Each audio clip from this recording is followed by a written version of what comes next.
உலகின் மிகவும் செல்வாக்கு மிகுந்த அறுவை சிகிச்சை நிபுணர் எட்மண்ட் ஓவன் அவர்களுடைய வாழ்க்கை வரலாறு தான் நம்ம இந்த வீடியோவில் பார்க்க போகிறோம்.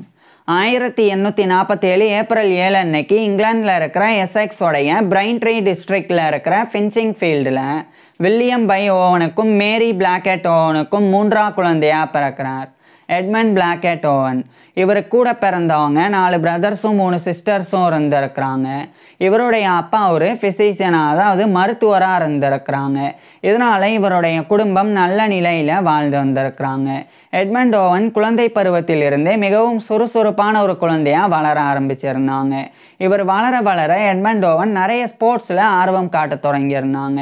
இந்த நிலையில் 1852ஆம் ஆண்டு எட்மண்ட் ஓவனுக்கு 5 வயசு இருக்கும்போது இவருடைய அப்பா இவரை படிக்க வைக்கிறதுக்காக இந்த இங்கிலாந்தில் இருக்கிற எசெக்ஸோடைய பிரைன்ட்ரி டிஸ்ட்ரிக்டில் இருக்கிற ஃபின்சிங் ஃபீல்டில் இருந்து அதே இங்கிலாந்தில் இருக்கிற ஹார்ட்ஃபர்ட்ஷருடைய ஈஸ்ட் ஹார்ட்ஃபர்ட்ஷரில் இருக்கிற பிஷப் ஸ்டோட்ஃபர்டுக்கு இவர் அனுப்புகிறாங்க. குறிப்பாக அந்த பிஷப் ஸ்டோட்ஃபர்டில் இருக்கக்கூடிய ஒரு பிரைமரி ஸ்கூலில் இவரை சேர்த்துடுறாங்க. அது ஒரு போர்டிங் ஸ்கூலாக இருந்தது, அதாவது அங்கே தங்கி படிக்கிறதுக்கு உண்டான ஃபெசிலிட்டிஸ் இருந்தது. ஸோ அந்த ஒரு போர்டிங் பிரைமரி ஸ்கூலில் சேர்ந்து எட்மண்ட் ஓவன் இவருடைய ஆரம்ப கல்வியை 1852ஆம் ஆண்டிலிருந்து படிக்க ஆரம்பிச்சிருந்தாங்க. ஆரம்ப கல்வியின் போது கிரிக்கெட் விளையாடுறதுலையும் ஃபுட்பால் விளையாடுறதுலையும் எட்மண்ட் ஓவன் ஆர்வம் காட்ட தொடங்கியிருந்தாங்க. இதுக்கப்புறம் 1857ஆம் ஆண்டு இவருடைய 10 வயதில் எட்மண்ட் ஓவன் இவருடைய ஆரம்ப கல்வியை முடிச்சிடுறாங்க. இதுக்கப்புறமா அதே பிஷப் ஸ்டோட்ஃபர்ட்லேயே இருக்கக்கூடிய ஒரு ஹை ஸ்கூலில் இவருடைய அப்பா இவரை சேர்த்துடுறாங்க. அங்கே சேர்ந்து எட்மண்ட் ஓவன் இவருடைய ஹையர் எஜுகேஷனை உயர்கல்வியை படிக்க ஆரம்பிச்சிருந்தாங்க. உயர்கல்வியின் போது கிரீக், லட்டின் போன்ற லாங்குவேஜஸை எட்மண்ட் ஓவன் கற்றுக்கிட்டு வந்தாங்க. இந்த நிலையில் தான் 1860ஆம் ஆண்டு எட்மண்ட் ஓவனுக்கு 13 வயசு இருக்கும்போது இவருடைய அப்பாவான வில்லியம் பை ஓவன் அவர் குடும்பம் வாழ்ந்து வரக்கூடிய அந்த இங்கிலாந்தில் இருக்கிற எசெக்ஸோடைய பிரைன்ட்ரி டிஸ்ட்ரிக்டில் இருக்கிற ஃபின்சிங் ஃபீல்டு அங்கேருந்து அதே இங்கிலாந்தில் இருக்கிற லண்டனுடைய சிட்டி ஆஃப் வெஸ்ட்மின்ஸ்டரில் இருக்கிற ஹைட் பார்க் அங்கே இவருடைய ஃபேமிலியை அழைச்சிட்டு போயிடுறாங்க. ஸோ இவருடைய குடும்பம் தான் லண்டனுக்கு போயிருந்தாங்க. எட்மண்ட் ஓவன் தொடர்ந்து இவருடைய கல்வியை அந்த ஹார்ட்ஃபர்ட்ஷரில் இருக்கிற பிஷப் ஸ்டோட்ஃபர்டில் இருக்கிற ஒரு ஹை ஸ்கூலில் தொடர்ந்து படித்து வந்தாங்க. இந்த காலகட்டத்தில் எட்மண்ட் ஓவனுக்கு மருத்துவம் படிக்கணும், இவருடைய அப்பா மாதிரியே ஒரு மருத்துவர் ஆகணும் அப்படின்ற எண்ணம் ஏற்படுது. இதன் காரணமாக இவருடைய கல்வியை குறிப்பாக உயர்கல்வியை ரொம்ப வேகமாக படித்து 1862ஆம் ஆண்டு இவருடைய 15 வயசுலேயே எட்மண்ட் ஓவன் இவருடைய ஹையர் எஜுகேஷனை முடிச்சிடுறாங்க. இதுக்கப்புறம் தான் எட்மண்ட் ஓவன் நேராக இங்கிலாந்தில் இருக்கிற ஹார்ட்ஃபர்ட்ஷருடைய ஈஸ்ட் ஹார்ட்ஃபர்ட்ஷரில் இருக்கிற பிஷப் ஸ்டோட்ஃபர்டில் இருந்து அதே இங்கிலாந்தில் இருக்கிற லண்டனுடைய சிட்டி ஆஃப் வெஸ்ட்மின்ஸ்டரில் இருக்கிற ஹைட் பார்க்குக்கு இவருடைய ஃபேமிலியோட போய் 1862ஆம் ஆண்டு இவருடைய 15 வயதில் ஜாயின் பண்ணிடுறாங்க. அப்போ ஆரம்பத்தில் இவர் மருத்துவம் படிக்கணும்னு விரும்பினால இவருடைய அப்பா கீழே தான் இவர் ஒரு அப்ரெண்டிஸாக மருத்துவ பயிற்சிகளையும் மருத்துவ கல்வியையும் இவர் மேற்கொண்டு வந்தாங்க. இதுக்கப்புறம் 1863ஆம் ஆண்டு அந்த சிட்டி ஆஃப் வெஸ்ட்மின்ஸ்டர்லேயே இருக்கக்கூடிய பேடிங்டன் அங்கே இருக்கிற செயின்ட் மேரிஸ் ஹாஸ்பிட்டல் லண்டன் அங்கே இவருடைய அப்பா 1863ஆம் ஆண்டு இவருடைய 16 வயதில் எட்மண்ட் ஓவனை அனுப்பிடுறாங்க. இந்த செயின்ட் மேரிஸ் ஹாஸ்பிட்டல் அப்படின்றது ஒரு டீச்சிங் ஹாஸ்பிட்டல். அந்த செயின்ட் மேரிஸ் ஹாஸ்பிட்டலில் அங்கே நோயாளிகளுக்கு சிகிச்சை மட்டும் வழங்கப்படாது. அந்த செயின்ட் மேரிஸ் ஹாஸ்பிட்டலில் மருத்துவ மாணவர்களுக்கு மருத்துவ கல்வியும் மருத்துவ பயிற்சியும் கூட வழங்கப்படும். ஸோ அதனால் இந்த செயின்ட் மேரிஸ் ஹாஸ்பிட்டல் அப்படின்றது ஒரு டீச்சிங் ஹாஸ்பிட்டல். ஸோ அங்கே இவருடைய அப்பா இவரை சேர்க்குறாங்க. அங்கே சேர்ந்த 1863ஆம் ஆண்டிலிருந்து எட்மண்ட் ஓவன் மருத்துவ கல்வியை படிக்க ஆரம்பிச்சிருந்தாங்க. குறிப்பாக ஆரம்பத்தில் இவர் அனாட்டமி, சர்ஜரி அதாவது உடற்கூறியல் அறுவை சிகிச்சை இந்த 2 பாடங்களில் தான் அதிக ஆர்வம் காட்ட தொடங்கியிருந்தாங்க. இதனாலேயே எட்மண்ட் ஓவன் ஒரு சர்ஜன், அறுவை சிகிச்சை நிபுணர் ஆகணும் அப்படின்னு முடிவு செஞ்சிடறாங்க.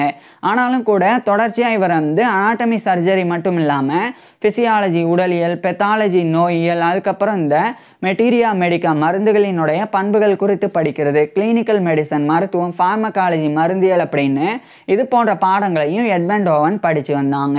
இதுக்கப்புறம் படிப்படியாக எட்மண்ட் ஓவனுக்கு குழந்தை மருத்துவத்தில் பீடியாட்ரிக்ஸ்லையும் ஆர்வம் ஏற்படுது. அதுக்கப்புறம் அப்சட்ரிக்ஸ் மகப்பேறு மருத்துவம், இந்த பிரசவம் பார்க்குறது, அதேமாதிரி கைனகாலஜி பெண் நோயியல் இந்த சப்ஜெக்ட்ஸ்லையும் ஆர்வம் ஏற்படுது. ஸோ இவர் பீடியாட்ரிக்ஸ் வந்து அந்த காலகட்டத்தில் டிசீசஸ் ஆஃப் சில்ட்ரன் அப்படின்னு அழைக்கப்பட்டது. So diseases of children, obstetric, gynaecology இந்த சப்ஜெக்ட்ஸையும் கூட படிக்க ஆரம்பிக்கிறாங்க.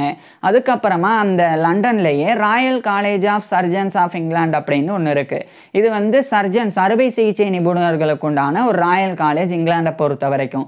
அதனுடைய மெம்பர்ஷிப்பை பெற்றா சர்ஜரியில் டிப்ளமோ பெற்றதுக்கு சமம். ஸோ அதுக்காக இவர் வந்து royal college of surgeons of இங்கிலாண்டோடைய மெம்பர்ஷிப்பை பெறதுக்காக எக்ஸாமினேஷன்ஸ்லாம் எட்மண்ட் ஓவனத்தை அட்டன் பண்ணவும் செய்கிறாங்க. அதுக்கப்புறம் 1868ஆம் ஆண்டு மே 19 அன்னைக்கு இவருடைய 21 வயதில் எட்மண்ட் ஓவன் வந்து அந்த royal college of surgeons of இங்கிலாண்டோடைய மெம்பர்ஷிப்பை பெற்றுறாங்க. So member of the royal college of surgeons MRCS அப்படின்ற மெம்பர்ஷிப்பை 1868 மே 19 அன்னைக்கு எட்மண்ட் ஓவன் வந்து பெற்றுறாங்க.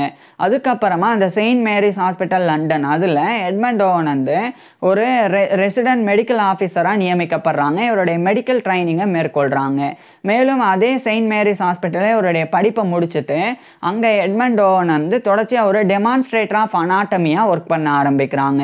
அதாவது அனாட்டமி அப்படின்றது உடற்கூறியல். உடற்கூறியல் அப்படின்னா உடல் உறுப்புகள், திசுக்கள், எலும்புகள் அவைகளினுடைய ஸ்ட்ரக்சர், கட்டமைப்பு குறித்து படிக்கிறது தான் அனாட்டமி அப்படின்றது. உதாரணமாக நம்மளுடைய உடலில் இருதயம் எங்கே அமைஞ்சிருக்கு, அந்த இருதயத்தினுடைய வடிவம் என்ன, அந்த இருதயத்தில் எத்தனை சேம்பர்ஸ், அறைகள் இருக்குது, இது மாதிரி. அதுக்கப்புறம் நம்மளுடைய உடல் திசுக்களினுடைய தன்மை என்ன, நம்மளுடைய எலும்புகள் எவ்வாறு வடிவமைஞ்சிருக்கு அப்படின்னு ஒட்டுமொத்தமாக உடல் உறுப்புகள், திசுக்கள், எலும்புகள் அவைகளினுடைய கட்டமைப்பு குறித்து படிக்கிறது தான் உடற்கூறியல் அப்படின்றது. இந்த ஒரு உடற்கூறியல் பாடத்தை மருத்துவ மாணவர்களுக்கு டெமான்ஸ்ட்ரேட் பண்ணக்கூடிய ஒரு டெமான்ஸ்ட்ரேட்டராக இந்த காலகட்டத்தில் குறிப்பாக 1868ஆம் ஆண்டு எட்மண்ட் ஓவன் வந்து நியமிக்கப்பட்டாங்க. அதாவது டெமான்ஸ்ட்ரேட்டர் அப்படின்ற பொறுப்பு என்னன்னா நேரடியாக உடல் உறுப்புகள், திசுக்கள், எலும்புகள் அவைகளினுடைய கட்டமைப்பை விலங்குகள் அல்லது சடலங்களை வந்து டைசெக்ட் பண்ணி நேரடியாக டெமான்ஸ்ட்ரேட் பண்ணக்கூடிய பொறுப்பு தான் டெமான்ஸ்ட்ரேட்டர் ஆஃப் அனாட்டமி அப்படின்றது. ஸோ இந்த பொறுப்பில் எட்மண்ட் ஓவன் வந்து ஒர்க் பண்ண ஆரம்பிக்கிறாங்க. இதுக்கப்புறமா 1869 காலகட்டத்திலிருந்து எட்மண்ட் ஓவன் வந்து யூனிவர்சிட்டி ஆஃப் லண்டன் அங்கே வந்து என்ரோல் பண்ணி MPCHB படிக்க ஆரம்பிக்கிறாங்க ப்ராப்பராக. இது நாள் வரைக்கும் இவர் வந்து இவருடைய அப்பா கீழே அப்ரெண்டிஸாக இருந்தாங்க. அதுக்கப்புறம் செயின்ட் மேரிஸ் ஹாஸ்பிட்டல் லண்டன் அங்கே வந்து இவருடைய மெடிக்கல் ட்ரைனிங்கையும் மெடிக்கல் எஜுகேஷனையும் மேற்கொண்டாங்க. ஆனால் இவர் ப்ராப்பராக வந்து MPCHB படிக்கலை. ஸோ இப்போ தான் படிக்க ஆரம்பிக்கிறாங்க. MPCHB அப்படின்றது மெடிசனே பேக்லோரிஸ் சர்ஜரி அப்படின்னு லட்டினில் எக்ஸ்பான்ஷன். இதுவே வந்து இங்கிலீஷில் MBBS, bachelor of medicine and bachelor of surgery. இதை தான் எட்மண்ட் ஓவன் வந்து எடுத்து அங்கே வந்து யூனிவர்சிட்டி ஆஃப் லண்டனை அடிப்படையாக கொண்டு செயின்ட் மேரிஸ் ஹாஸ்பிட்டலில் படிக்கிறாங்க. ஸோ செயின்ட் மேரிஸ் ஹாஸ்பிட்டல் லண்டனில் இவர் படித்தாலும் யூனிவர்சிட்டி ஆஃப் லண்டன்லேருந்து இவருக்கு டிகிரி வழங்கப்படும். ஸோ அதுக்கான ஒரு ஒர்க்கில் எட்மண்ட் ஓவன் வந்து அந்த ஒரு ஸ்டடியில் ஈடுபட்டாங்க. அதுக்கப்புறமா 1871 ஜூன் மாதம் அந்த செயின்ட் மேரிஸ் ஹாஸ்பிட்டலுடைய அவுட் பேஷண்ட்ஸுக்கு உண்டான ஒரு அசிஸ்டன்ட் சர்ஜனாக இவர் வந்து நியமிக்கப்படுறாங்க. ஸோ இவர் வந்து படிக்கிறதுக்கு முன்னாடி எப்படி நியமிக்கப்படுறாங்க அப்படின்னா 1868 ராயல் காலேஜ் ஆஃப் சர்ஜன்ஸோடைய மெம்பர்ஷிப்பை இவர் பெற்றிருக்கிறாங்க. நான் ஏற்கனவே சொன்னேன், ராயல் காலேஜ் ஆஃப் சர்ஜன்ஸோடைய மெம்பர்ஷிப்பை பெறுறது சர்ஜரியில் டிப்ளமோ பண்ணுறதுக்கு சமம் அப்படின்னு. ஸோ அதனால தான் இவர் வந்து MPCHB படித்து வரக்கூடிய காலகட்டத்திலேயே செயின்ட் மேரிஸ் ஹாஸ்பிட்டல் லண்டனில் இவர் ஒரு அவுட் பேஷண்ட்ஸுக்கு உண்டான அசிஸ்டன்ட் சர்ஜனாக நியமிக்கப்பட்டாங்க. அதுக்கப்புறமா அந்த காலகட்டத்தில் எட்மண்ட் ஓவன் வந்து அந்த ராயல் காலேஜ் ஆஃப் சர்ஜன்ஸ் அதனுடைய ஃபெல்லோஷிப்பையும் பெறணும் அப்படின்னு இவர் வந்து அதுக்குண்டான எக்ஸாமினேஷனும் அட்டன் பண்ணுறாங்க. இதுக்கிடையில் 1872ஆம் ஆண்டு இவருடைய 25 வயதில் எட்மண்ட் ஓவன் வந்து இவருடைய அந்த MPCHB மெடிசனே பேக்லோரிஸ் சர்ஜரி அப்படின்ற MBBS, bachelor of medicine and bachelor of surgery இந்த ஒரு டிகிரியை எட்மண்ட் ஓவன் வந்து யூனிவர்சிட்டி ஆஃப் லண்டன்லேருந்து 1872ஆம் ஆண்டு பெறாங்க. மேலும் அதே 1872 டிசம்பர் 12 அன்னைக்கு இவருடைய 25 வயசுலேயே royal college of surgeons of இங்கிலாண்டோடைய ஒரு ஃபெல்லோவாகவும் எட்மண்ட் ஓவன் வந்து தேர்ந்தெடுக்கப்பட்டுறாங்க. So fellow of the royal college of surgeons FRCS அப்படின்ற இந்த ஒரு பட்டத்தை கௌரவத்தை 1872 டிசம்பர் 12 அன்னைக்கு எட்மண்ட் ஓவன் பெறாங்க. இதுக்கப்புறமா எட்மண்ட் ஓவன் வந்து தொடர்ச்சியாக அந்த செயின்ட் மேரிஸ் ஹாஸ்பிட்டல் லண்டனுடைய ஒரு அந்த அவுட் பேஷண்ட்ஸுக்கான சர்ஜனாகவும் அதே மாதிரி அதே செயின்ட் மேரிஸ் ஹாஸ்பிட்டலில் டெமான்ஸ்ட்ரேட்டர் ஆஃப் அனாட்டமியாகவும் இவர் ஒர்க் பண்ணாங்க. இந்த நிலையில் தான் introductory address deliver to the students of the Saint Mary's hospital London அப்படின்னு ஒரு ஒர்க்கு இது 1874ல் எட்மண்ட் ஓவன் வந்து எழுதி வெளியிட்டாங்க.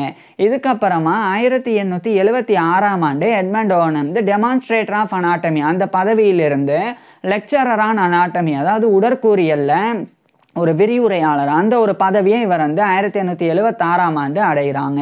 அதுக்கப்புறமா அதே காலகட்டத்தில் எட்மண்ட் ஓவன் வந்து இன்னும் கூடுதலாக செயின்ட் மேரிஸ் ஹாஸ்பிட்டலில் இவருடைய ஒர்க்கெல்லாம் பண்ணுறாங்க. அதுக்கப்புறம் 1877ஆம் ஆண்டு அந்த லண்டன்லேயே இருக்கக்கூடிய அந்த ஒரு முக்கியமான லண்டனில் இருக்கக்கூடிய பேடிங்டன் அப்படின்ற அதே லண்டனில் இருக்கக்கூடிய லண்டன் பரோ ஆஃப் கேம்டனில் இருக்கிற ப்ளூம்ஸ்பரி அப்படின்னு ஒரு இடம், அங்கே வந்து கிரேட் ஆர்மண்ட் ஸ்ட்ரீட் ஹாஸ்பிட்டல் அப்படின்னு ஒரு சில்ட்ரன்ஸ் ஹாஸ்பிட்டல் இருக்குது. அது அந்த காலகட்டத்தில் ஹாஸ்பிட்டல் ஃபார் சிக் சில்ட்ரன் அப்படின்னு அழைக்கப்பட்டது. அந்த ஹாஸ்பிட்டல் ஃபார் சிக் சில்ட்ரன் தான் இன்றைய காலகட்டத்தில் கிரேட் ஆர்மண்ட் ஸ்ட்ரீட் ஹாஸ்பிட்டல் அப்படின்னு அழைக்கப்படுது. அதனுடைய ஒரு அசிஸ்டன்ட் சர்ஜனா 1877ஆம் ஆண்டு எட்மண்ட் ஓவன் வந்து தேர்ந்தெடுக்கப்படுறாங்க. ஏன்னா எட்மண்ட் ஓவன் நான் ஏற்கனவே சொன்ன மாதிரி டிசீசஸ் ஆஃப் சில்ட்ரன் பீடியாட்ரிக்ஸும் படித்தாங்க. அதனால இவர் வந்து அந்த லண்டன் பரோ ஆஃப் கேம்டனில் இருக்கிற ப்ளூம்ஸ்பெரி அங்கே இருக்கிற அந்த ஒரு கிரேட் ஆர்மண்ட் ஸ்ட்ரீட் ஹாஸ்பிட்டலுடைய ஒரு அசிஸ்டன்ட் சர்ஜனாக இவர் வந்து நியமிக்கப்படுறாங்க. ஸோ ஒரே நேரத்தில் அதே லண்டனுடைய சிட்டி ஆஃப் வெஸ்ட்மின்ஸ்டரில் இருக்கிற பேடிங்டனில் இருக்கிற செயின்ட் மேரிஸ் ஹாஸ்பிட்டல்லையும் அதே மாதிரி அதே லண்டன் பரோ ஆஃப் கேம்டனில் இருக்கிற ப்ளூம்ஸ்பெரியில் இருக்கிற கிரேட் ஆர்மண்ட் ஸ்ட்ரீட் ஹாஸ்பிட்டல் 2 இடத்துலையுமே அசிஸ்டன்ட் சர்ஜனாக இவர் வந்து ஒர்க் பண்ணாங்க. அதுக்கப்புறமா எட்மண்ட் ஓவன் வந்து ஒரு முக்கியமான ஒரு ஒர்க்கை வந்து எழுதினாங்க. அதை வந்து ஆன் தி அனாட்டமி ஆஃப் ஜெனு வால்கம் அப்படின்ற டைட்டிலில் 1879ஆம் ஆண்டு எட்மண்ட் ஓவன் அந்த ஒரு ஒர்க்கை எழுதி வெளியிட்டாங்க. அதுக்கப்புறமா 1880கள் காலகட்டத்தில் எட்மண்ட் ஓவன் வந்து இன்னும் கூடுதல் பொறுப்புகளை செயின்ட் மேரிஸ் ஹாஸ்பிட்டலில் பெற்றிருந்தாங்க. இதுக்கிடையில் 1882ஆம் ஆண்டு இவருடைய 35 வயதில் எட்மண்ட் ஓவன் வந்து ஆனி லோரா கிளேட்டன் அப்படின்ற ஒரு பெண்ணை வந்து திருமணம் பண்ணிக்கிறாங்க. திருமணத்துக்கு அப்புறமா எட்மண்ட் ஓவனுக்கும் இவருடைய மனைவியான ஆனி லோரா கிளேட்டன் ஓவன் இவங்க 2 பேருக்குமே 4 பெண் குழந்தைகள் பிறந்தது.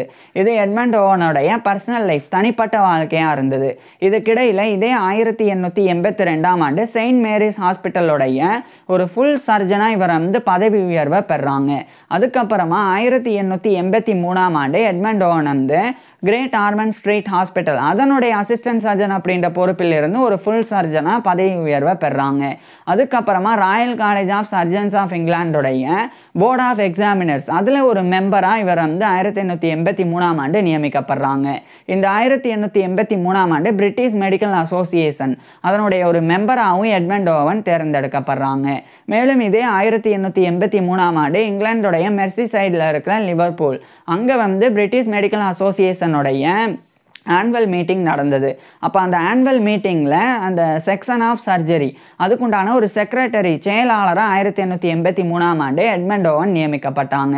அதுக்கப்புறமா எட்மண்ட் ஓவன் வந்து குழந்தைகளுக்கு ஏற்படக்கூடிய அதாவது குழந்தைகளுக்கு அறுவை சிகிச்சை பண்ணுறதுனால் ஏற்படக்கூடிய பிரச்சனைகள் அது குறித்து எட்மண்ட் ஓவன் வந்து ஒரு புக்கு எழுதினாங்க. அது 1884 இந்த காலகட்டத்தில் எழுதி வந்தாங்க. இதே காலகட்டத்தில் தான் board of examiners for the section of conjoint board of examiners அதனுடைய ஒரு மெம்பராகவும் இந்த 1884ல் எட்மண்ட் ஓவன் தேர்ந்தெடுக்கப்பட்டாங்க. அதுக்கப்புறம் 1885ஆம் ஆண்டு த சர்ஜிக்கல் டிசீசஸ் ஆஃப் சில்ட்ரன் அப்படின்ற டைட்டிலில் இவருடைய முக்கியமான புக்கு 1885ஆம் ஆண்டு எட்மண்ட் ஓவன் எழுதி வெளியிட்டாங்க. இதுக்கப்புறம் இந்த 1885ஆம் ஆண்டு வேல்ஸ் அதாவது இங்கிலாந்துக்கு பக்கத்தில் ஒரு கண்ட்ரி வேல்ஸ் அப்படின்னு இருக்கு. அந்த வேல்ஸில் இருக்கிற கார்டிஃப் அங்கே வந்து பிரிட்டிஷ் மெடிக்கல் அசோசியேஷனுடைய ஆனுவல் மீட்டிங் 1885ஆம் ஆண்டு நடந்தது.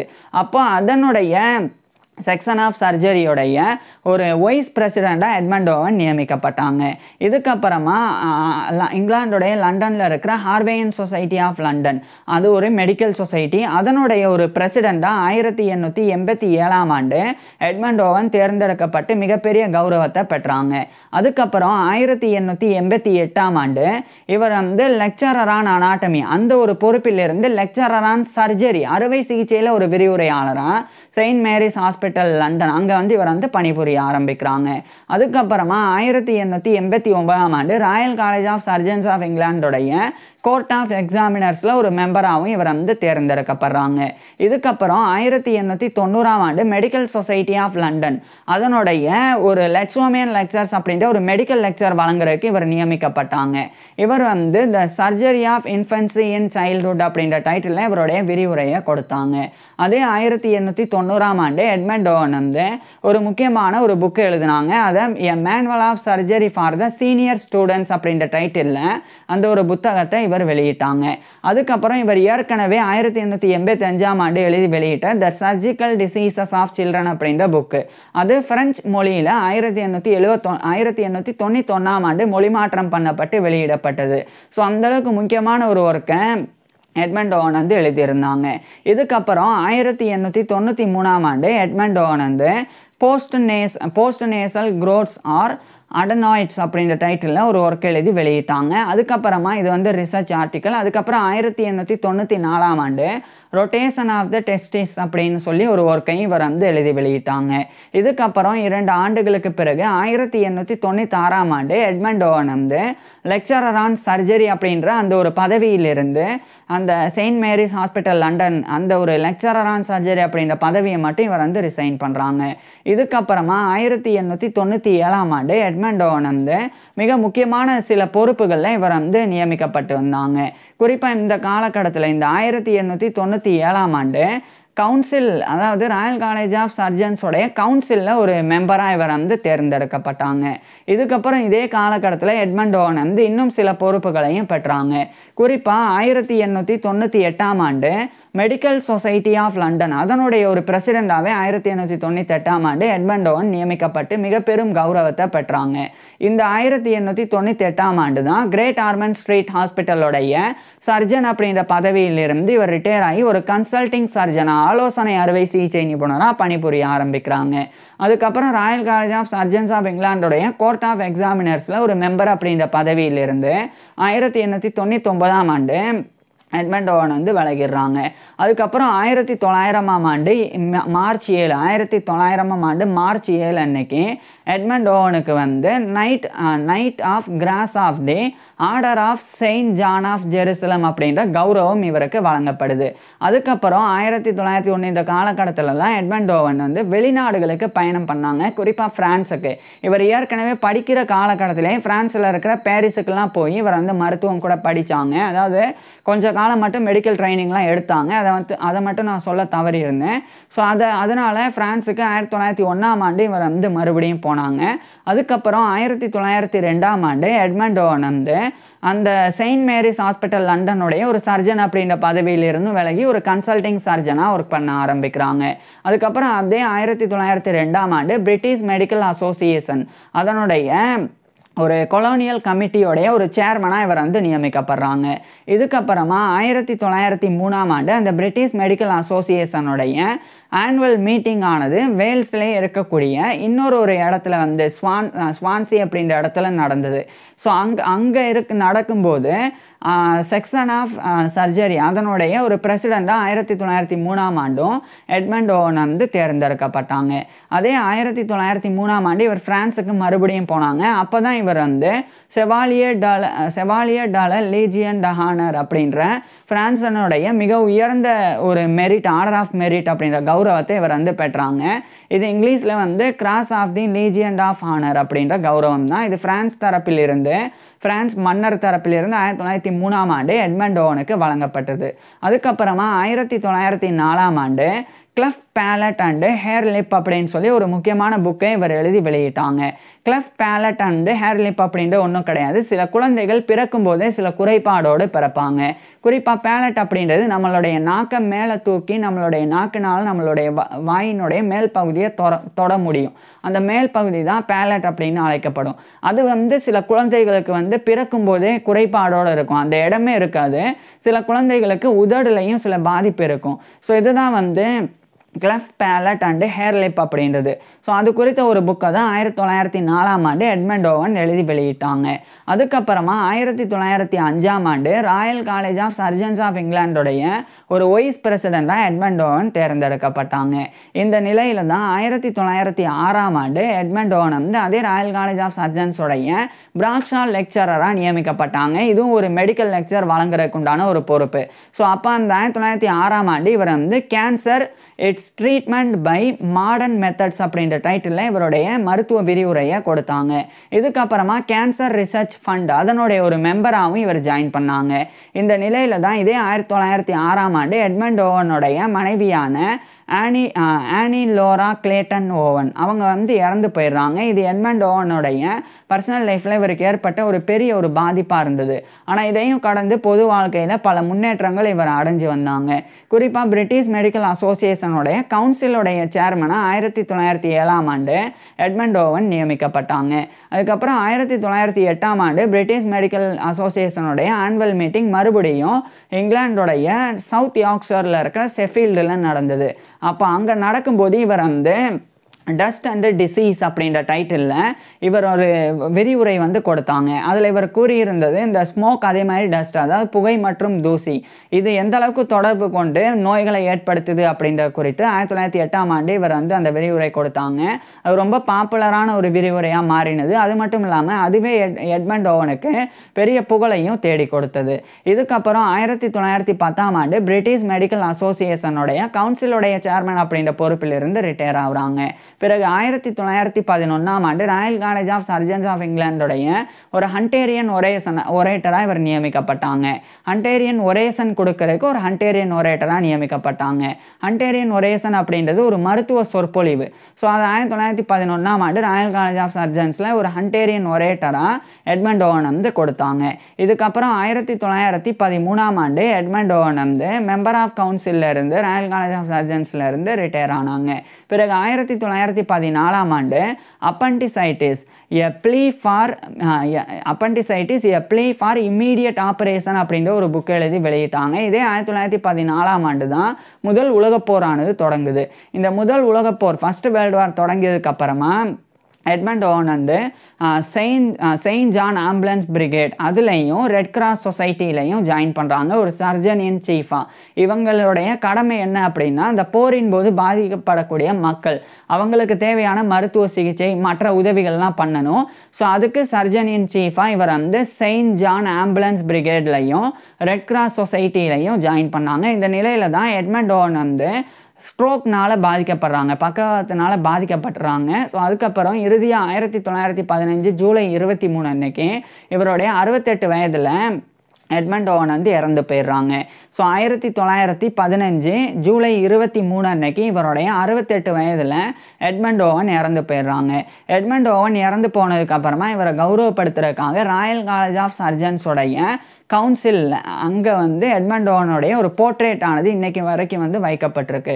இருந்தாலும் எட்மண்ட் ஓவன் வந்து இந்த அறுவை சிகிச்சைக்கு குழந்தை மருத்துவ அறுவை சிகிச்சைக்கெல்லாம் ஆற்றின பங்களிப்பு அப்படின்றது மிகப்பெரியது. அதுக்கு ஈடான கௌரவங்களை இவர் வந்து இவருடைய இறப்பின் பிறகு பெற்றாரா அப்படின்னா அது வந்து டவுட்டு தான். இருந்த போதும் கூட எட்மண்ட் ஓவன் வந்து இந்த ஒரு கௌரவங்கள்லாம் எதிர்பார்த்து இவர் வாழும்போது இவருடைய பங்களிப்புகளை வந்து அறுவை சிகிச்சையிலையும் குழந்தை மருத்துவத்திலையும் கொடுக்கலை அப்படின்றது உண்மைதான். ஸோ இப்பேற்பட்ட எட்மண்ட் ஓவன் பற்றி நீங்கள் என்ன நினைக்கிறீங்க அப்படின்றத கீழே கமெண்ட்ஸில் சொல்லுங்கள். உங்களுக்கு எந்த மாதிரியான டாபிக்ஸில் எந்த மாதிரியான வீடியோஸ் வேணும் அப்படின்றதையும் கீழே கமெண்ட்ஸில் சொல்லுங்கள். தேங்க்யூ.